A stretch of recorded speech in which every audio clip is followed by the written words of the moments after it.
Hey everyone, welcome to Area 616 and to my review of The Defenders. Before I get started, I'd like to explain that the reason this video is on Saturday instead of Friday is because I had some complications watching this. So I didn't get to really start The Defenders until Friday afternoon, but it's here now. Regardless, obviously I was extremely excited for this. The team up between Daredevil, Jessica Jones, Luke Cage, and Iron Fist against the Hand we've all been waiting for. So, did it live up to my expectations? In many ways, yes, but also no in some ways. This review is completely spoiler-free. I'll put a link to my spoilers discussion video at the end. There's certainly plenty to talk about there. So, The Defenders was a fantastic show. The action, the writing, the characters, all of it was pretty great overall. It's great to see Jessica Jones back in action after so long, as well as Daredevil and Luke Cage, and even Iron Fist. The early reviews talked about how the first 3 episodes were almost unbearably boring, but I honestly have literally absolutely no clue what they were talking about. Sure, the Defenders don't get together until the end of episode 3, but that doesn't mean the first 3 were bad. They are still all great, though of course the show was balanced better when the team was together. The interactions between all the characters, not just the core team, but all the supporting cast as well, was great. We got a lot of the stuff we wanted to see. The only thing that disappointed me about the Defenders was the stuff we didn't get to see, particularly with the Hand. Again, no spoilers, but I was a bit disappointed with how they were ultimately portrayed. It was by no means terrible. I was just hoping for a bit more. I'll elaborate more in my spoilers discussion. Speaking of which, what about the villains? Alexandra was pretty great.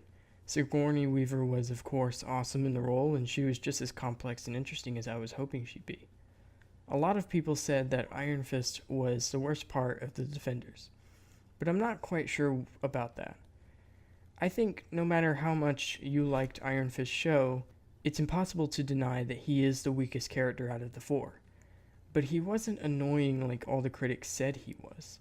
Towards the beginning, when he was doing his usual I am the immortal Iron Fist bit, it was kind of irritating, just because it felt like the billionth time he'd said that. But he got a lot better as the show progressed, and the other characters kind of put him in his place a bit.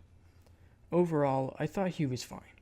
When Iron Fist came out, I speculated that I thought he'd be better in the Defenders thanks to the other characters, and I think I was right. By the end of this show, I think we should get a better version of Danny Rand in Iron Fist Season 2.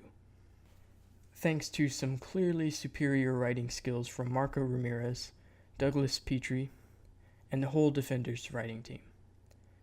The action scenes were all great, especially ones where we got to see them all fighting together, with the climactic fight easily being the best one for me. I especially loved seeing Jessica and Luke fighting. I don't think I'll ever get tired of seeing people fly around like ragdolls when the two of them punch them. I love so much how a lot of the time Luke won't even throw a punch, he'll just push them or kind of tap them on the head. It's pretty great. I do think some of the fight scenes suffered from the lack of masks for much of the show, because even Daredevil doesn't start wearing his suit until later in the show, so sometimes the camera angles and editing make it clear they're trying to hide a stunt double. But it wasn't terrible, and nowhere near as bad as some of the stuff in Iron Fist Season 1. I think 8 episodes was the exact right length for this, but I did come out of this wanting to see the Defenders come together again. Even if it's not in a Defenders Season 2, I'd love to see them come together in other shows. There's no reason Luke Cage can't come in for Iron Fist Season 2, or Jessica Jones can't have a role in Luke Cage, and so forth. Even if we don't get a Defenders Season 2, I'd still love to see these characters continue to interact. Also, this is sort of a side note, but I was really happy that there was no dumb love triangle between Claire and Luke and Jessica. It was treated very well. Overall, I really loved the Defenders. The only kind of disappointing thing about it was the Hand. In my opinion, they could have been a lot more menacing. Also, the story wasn't crazy gripping, but in the end, they were both still just fine. And everything else in the show was awesome enough to make it great. Some critics said this show wasn't as good as the individual seasons because it wasn't as deep, and it's just punching superheroes, and yeah, it is. It is just punching superheroes fighting an evil bad guy organization.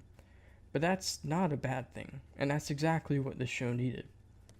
But end of the day, the Defenders was awesome and everything I was hoping for. But what do you guys think?